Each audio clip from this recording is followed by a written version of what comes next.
ઓમ નમો ભગવતે વાસુદેવાય. પ્રિય ભક્તજનો, નારાયણ કવચના પવિત્ર પાઠ કરતા પહેલા આવો આપણે સૌ મળીને ભગવાન શ્રી નારાયણને નમ્ર હૃદયથી પ્રાર્થના કરીએ. પ્રાર્થના. હે જગતના પાલનહાર, હે કરુણા સાગર, ભગવાન શ્રી હરિ, આપના ચરણોમાં કરોડો વંદન. પ્રભુ, મારા પરિવાર પર આપની કૃપા દ્રષ્ટિ રાખજો. મારા માતા પિતા, ભાઈ બહેન, સંતાન અને પરિવારના દરેક સભ્યને આરોગ્ય, સુખ, શાંતિ અને સદબુદ્ધિ આપજો.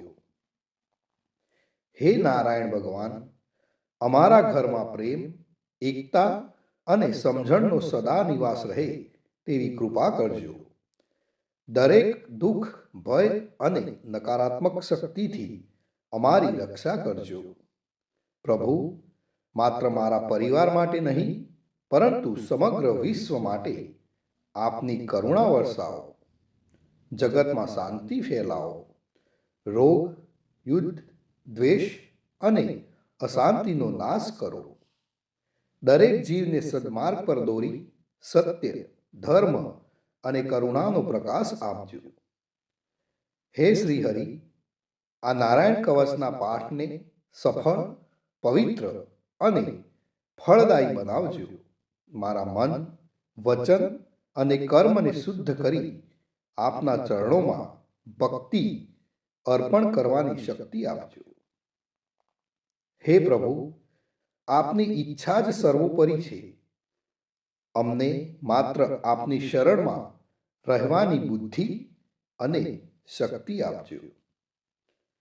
ઓમ નમો નારાયણ. ઓમ નમો ભગવતે વાસુદેવાય.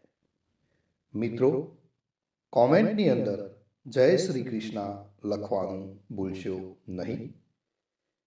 નારાયણ કવચની જો વાત કરીએ મિત્રો, તો શ્રીમદ ભાગવતના 6ઠ્ઠા સ્કંદના 8મા અધ્યાયમાંથી શ્રી નારાયણ કવચ ત્વષ્ટા ઋષિના પુત્ર વિશ્વરૂપ ઇન્દ્રને કહે છે. વિશ્વરૂપ કહે છે, જ્યારે ભયનો સમય પાસે આવ્યો હોય ત્યારે મનુષ્ય હાથ પગ ધોઈ આચમન કરી ઉત્તર દિશા તરફ મુખ રાખી નારાયણ કવચનો પાઠ કરવો જોઈએ.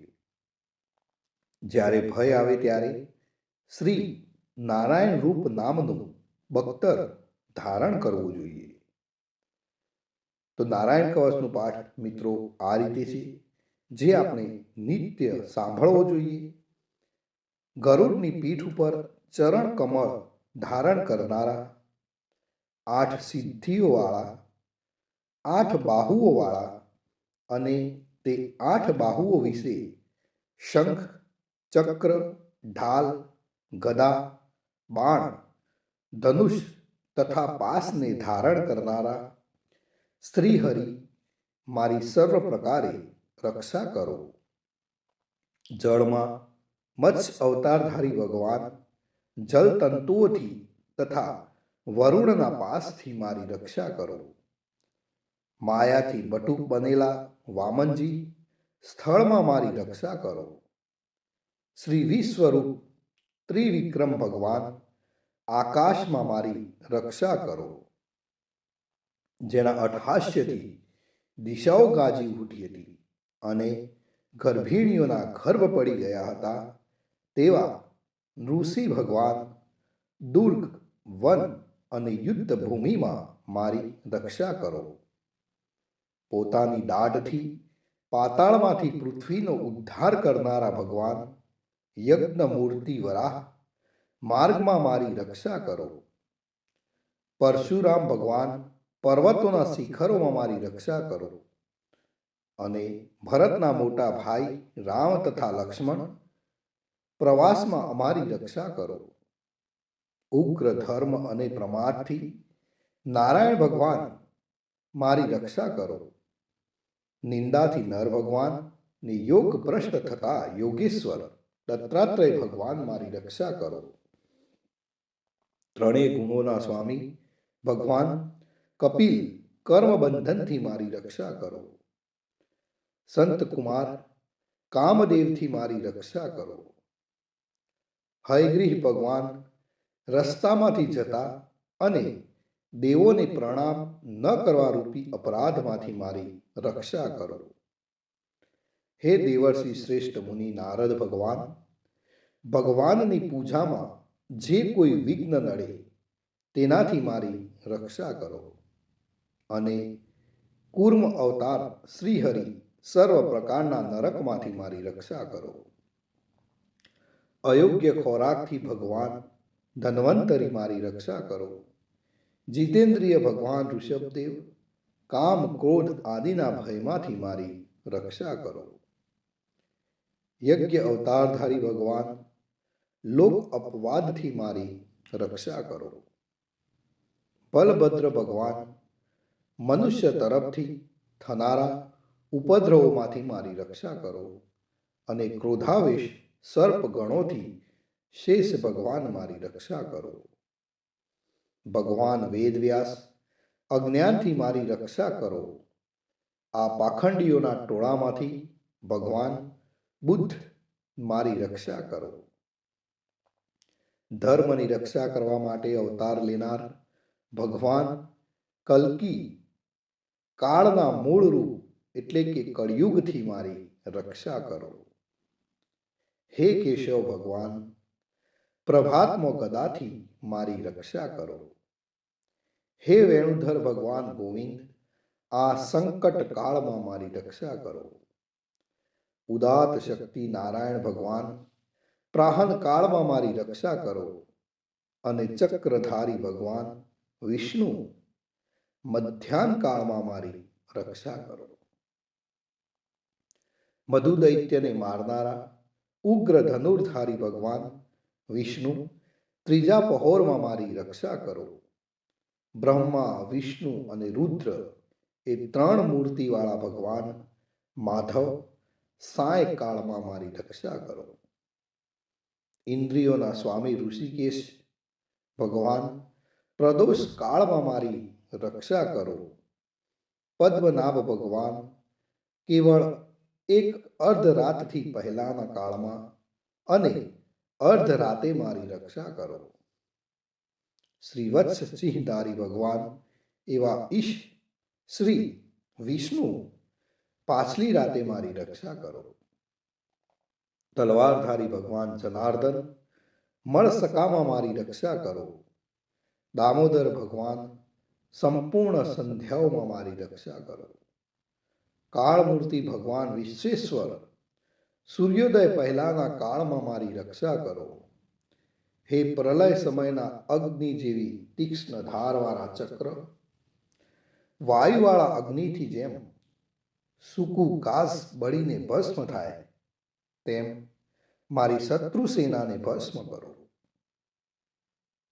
હે વ્રજના જેવા તીક્ષ્ણ સ્પર્શવાળા તણખાઓથી ભરેલી ગદા તમે ભગવાનને પ્રિય છો. તમે કુષ્માંડ યક્ષ રાક્ષસ ભૂત તથા ગ્રહોનો ભૂકો કરી નાખો તથા શત્રુઓના ચૂરે ચૂરા કરી નાખો. હે પંચજન્ય શંખરાજ શ્રી કૃષ્ણ ભગવાન તમને ફૂંકીને ભયંકર શબ્દ કરે છે અને તેનાથી શત્રુઓના હૃદય કંપે છે. હે પંચજન્ય શંખરાજ તમે રાક્ષસો પ્રમથો પ્રેતગણ માતૃગાગણ પિશાચ બ્રહ્મ રાક્ષસ તથા બીજા ઘોર દ્રષ્ટિવાળાઓને નસાડી મૂકો. હે તીક્ષ્ણ ધારવાળી તલવાર તમે ભગવાનના હસ્ત દ્વારા પ્રેરાઈને મારા શત્રુઓના સૈન્યને કાપી નાખો. હે સેંકડો ચંદ્ર જેવા મંડળ સમાન ઢાલ તમે શત્રુઓની આંખને ઢાંકી દો તથા પાપી નજરવાળાઓની પાપ દ્રષ્ટિને હરી લો. અમને ગ્રહોથી કેતુઓથી મનુષ્યોથી સર્પોથી અને દાઢવાળા પ્રાણીઓથી તથા પાપોથી જે ભય થાય છે તે સૌ તથા જેઓ અમારા સુખમાં વિઘ્ન કરનાર છે તે સર્વે ભયો ભગવાનના નામરૂપ અસ્ત્રના કીર્તનથી જ તુરત જ નાશ પામો. વૈદિક સ્ત્રોતોથી સ્તુતિ કરાયેલા વેદમય તથા સમર્થ ગરુડ ભગવાન સર્વ સંકટોમાં મારી રક્ષા કરો. શ્રી વિશ્વસેન ભગવાન પણ પોતાના નામો લેવા વડે સર્વ સંકટોમાંથી મારી રક્ષા કરો. શ્રી હરિના નામ, રૂપ, વાહન અને આયુધો સર્વ દુઃખોમાંથી અમારી રક્ષા કરો. ભગવાનના મુખ્ય પાર્ષદો અમારી બુદ્ધિ, ઇન્દ્રિય, મન તથા પ્રાણની રક્ષા કરો. આ સાકાર નિરાકાર જે કંઈ જગત છે સર્વ ભગવાનનું જ સ્વરૂપ છે. આ સત્યથી મારા સર્વ ઉપદ્રવો નાશ પામો. અભેદ દ્રષ્ટિવાળા મનુષ્યોને ભગવાન પોતે ભેદ રહિત જોવામાં આવે છે, તો પણ તે પોતાની માયાથી આભૂષણો, આયુધો તથા ચિહ્ન નામની શક્તિઓને ધારણ કરે છે. તે સત્ય પ્રમાણ વડે જ સર્વજ્ઞ તથા સર્વવ્યાપક ભગવાન શ્રી હરિ સર્વ પ્રકારના રૂપો વડે સર્વદા અમારી રક્ષા કરો. શ્રી નૃસિંહ નામના ઉચ્ચારણથી જ જળ, વાયુ, અગ્નિ આદિનો પ્રભાવ પોતાના તેજથી દૂર કર્યો છે. એવા લોકના ભયને દૂર કરનારા ભગવાન નૃસિંહ સર્વત્ર ચારો તરફ મારી અને મારા પરિવારની રક્ષા કરો.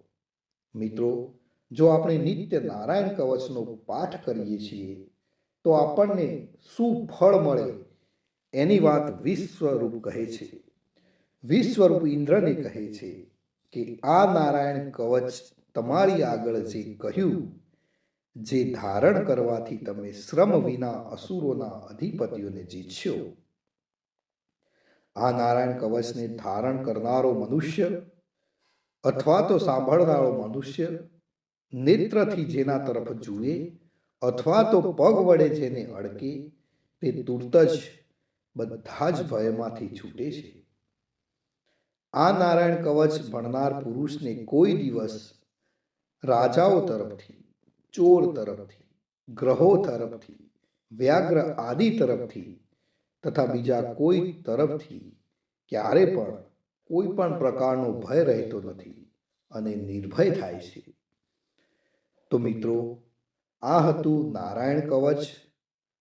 ભગવાન સર્વનું રક્ષણ કરે એવી જ મારી પ્રાર્થના. જય શ્રી કૃષ્ણ, જય શ્રી કૃષ્ણ, જય શ્રી કૃષ્ણ. મિત્રો, કોમેન્ટની અંદર જય શ્રી કૃષ્ણ લખવાનું ભૂલશો નહીં. જય શ્રી કૃષ્ણ.